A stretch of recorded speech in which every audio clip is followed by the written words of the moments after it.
Hello, hello, hello, and welcome back, my pretties, to Sod Passion Projects. I almost said gaming there. That's my streaming channel. Check that out as well. Play all sorts of games.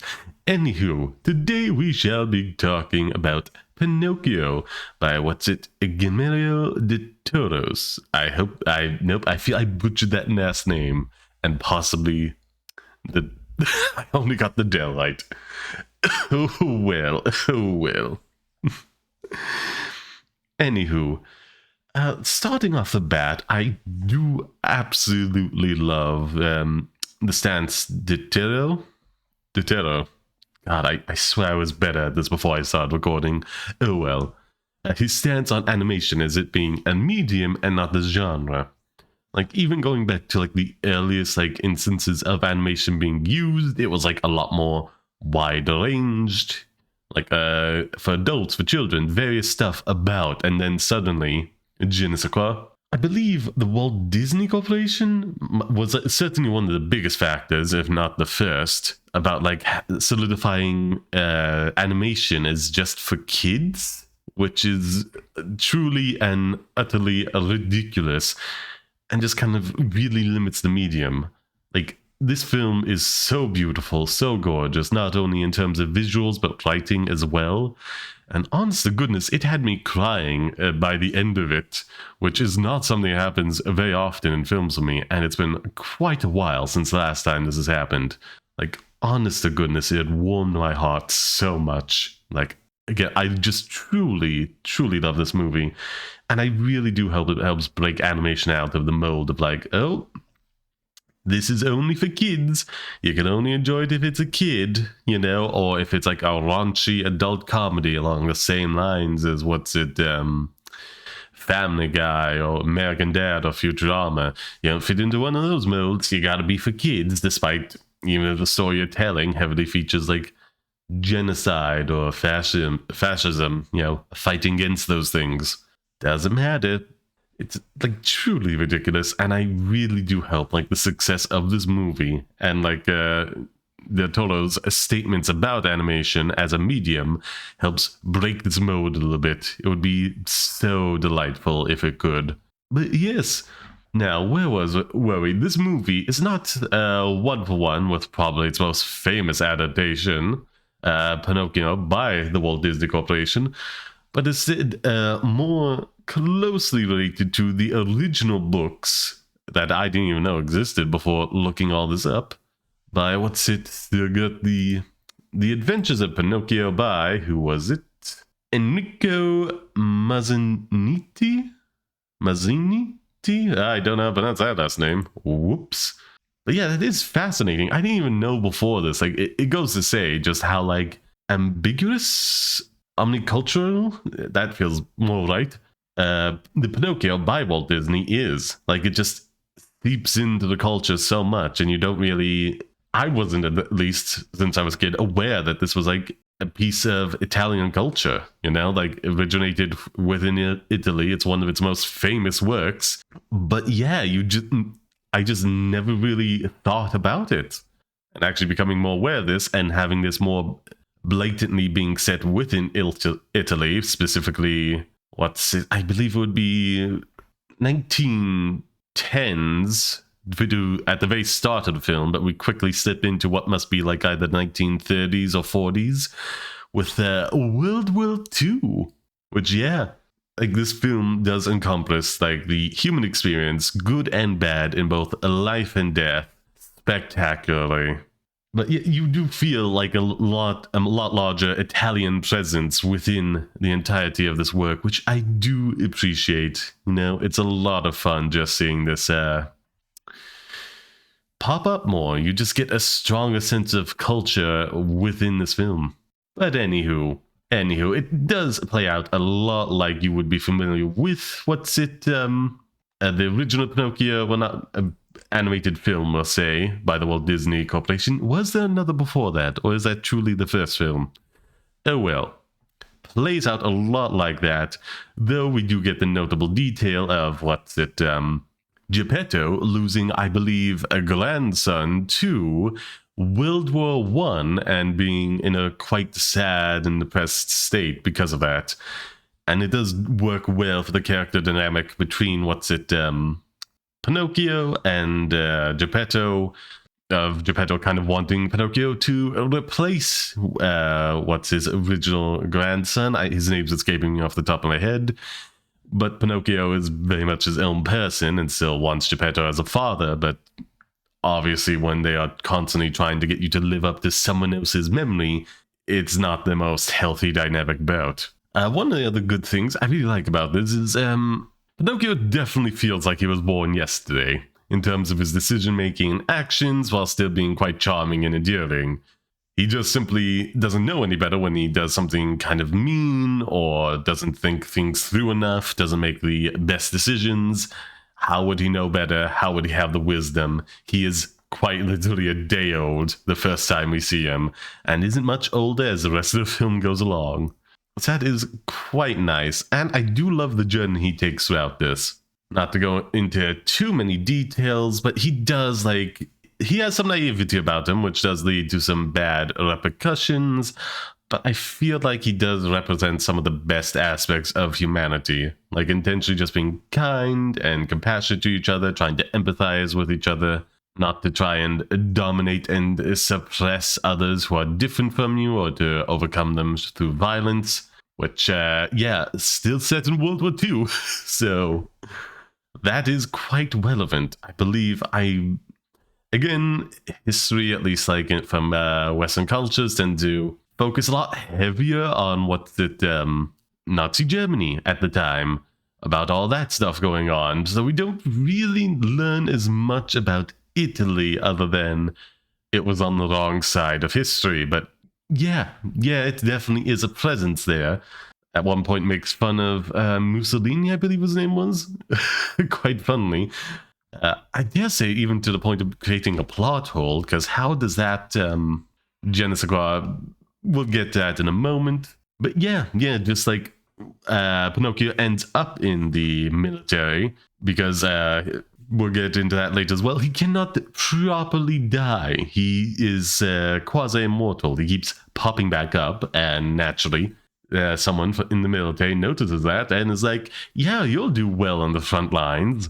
A soldier who cannot be shot to death could still burn and, just be a pile of ashes that keeps resurrecting, but still, it does have its benefits. And then we have a lovely scene where it's like, shows you the horror of war in a playtime training setting with constant, paintballs being used instead of, and grenades, I guess, being used instead of the live ammunition. But of course, as part of being a training initiative, you can't go to the death in that situation, or at the very least, you shouldn't get your recruits to recklessly endanger one another. And Pinocchio ends up in a stalemate with Candlewick, I believe his name is, intended to be a cruel name by his father, the military recruiter. And yeah, they're both at the win point where they're supposed to raise their flags and, win. But both of them are there, and neither of them has any weapons to disarm the other. And they decide to come to a truce. A rather optimistic outcome that children would have in that scenario without really fully comprehending what war means and entails. His father does, though, and... not a great person, wants his son to shoot Pinocchio, so he'll carry on the strong bloodline. Not going to go into any spoilers beyond that, but you do get what this film is like in that scene. It's very much Pinocchio from the original, with a lot more inspiration from the Walt Disney film, with more inspiration from the book, with this complexity for a shift in the time setting instead of being set in the 1800s. And in the 20th century during World War II. It's very much a Grimm Brothers story. Fantasy, yes, but also it's dark fantasy, which I do enjoy. But anywho, other aspects that we'll go into. I said Pinocchio was quasi-immortal, didn't I? Well, because of, Geppetto's grief, local fey spirits form into this, nearly biblical accurate representation of an angel to give life to Pinocchio to help Geppetto out through his grief.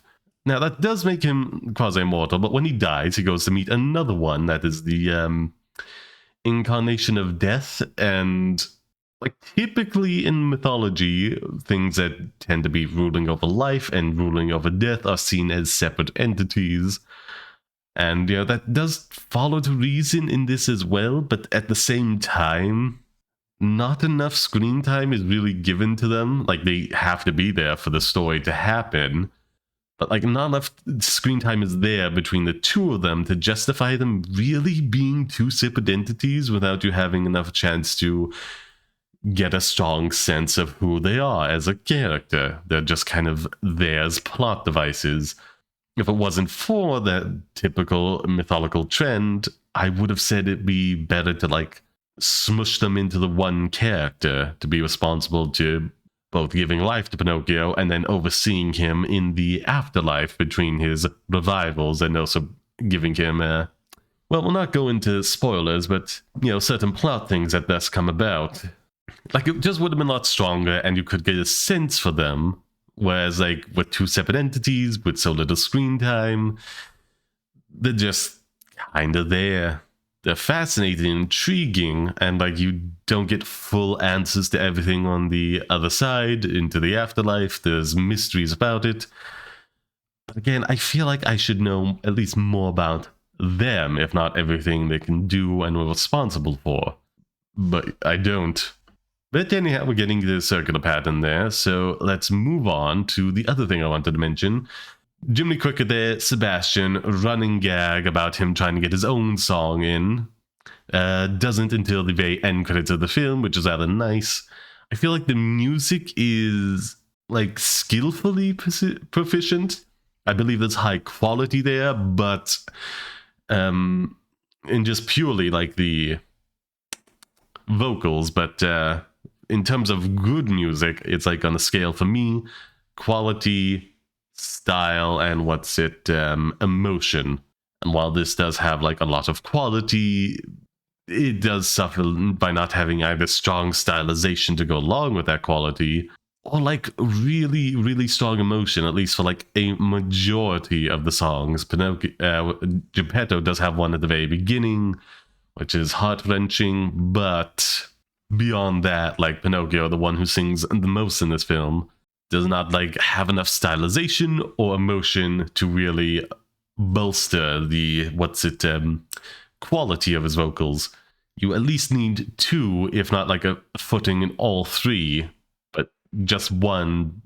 Like, it doesn't sound bad, but it is neither very particularly memorable because of the lack of stylization, or, like, heart-wrenching, or, like, heartwarming, depending on the emotions of the song, because there's not super strong emotions there. It's just quality and quality alone. But anyhow, Sebastian Cricket is there, serves roughly the same role as before. Good voice work by everybody in this film. It sounds amazing.